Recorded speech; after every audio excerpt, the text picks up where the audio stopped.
LCM और HCF दोनों एक ही मेथड से कैसे निकालें, देखिए एग्जांपल के साथ।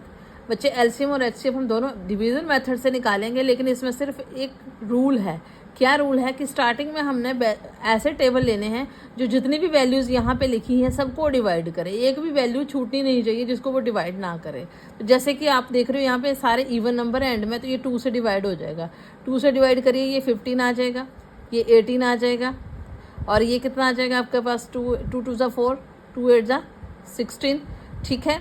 और ये कितना आ जाएगा 3 4 ज़ा 3 2 ज़ा 6 और 4 2 ज़ा 8 आ गया। अब आप ऐसा टेबल चूज़ करो जो सबको डिवाइड करे।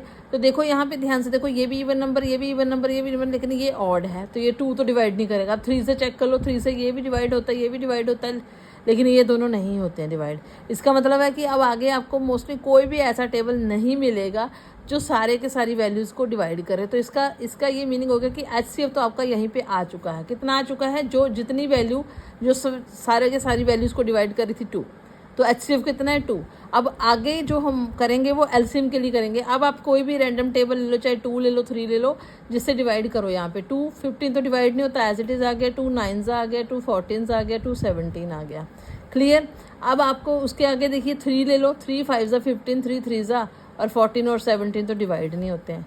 नेक्स्ट आप चाहे 2 लो, जो मर्जी लो, उसको फाइनली आपको 1 1 तक पहुँचाना है आपको।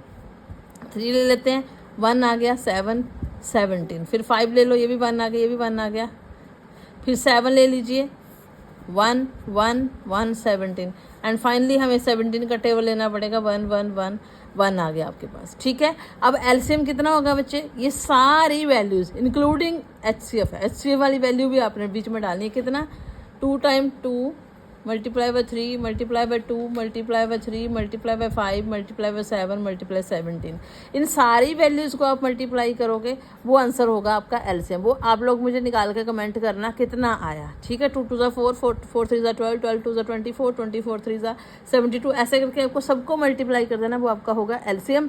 और सिर्फ जो एक टेबल ऐसा था कि जो सारी की सारी वैल्यूज़ को डिवाइड कर रहा था, वो था 2, और वो आपका होगा एचसीएफ। इस तरीके से आप एक ही मेथड से दोनों चीज़ें निकाल सकते हो, एलसीएम भी और एचसीएफ। आई होप आपको समझ आ गया होगा। कमेंट में बताना कैसा लगा।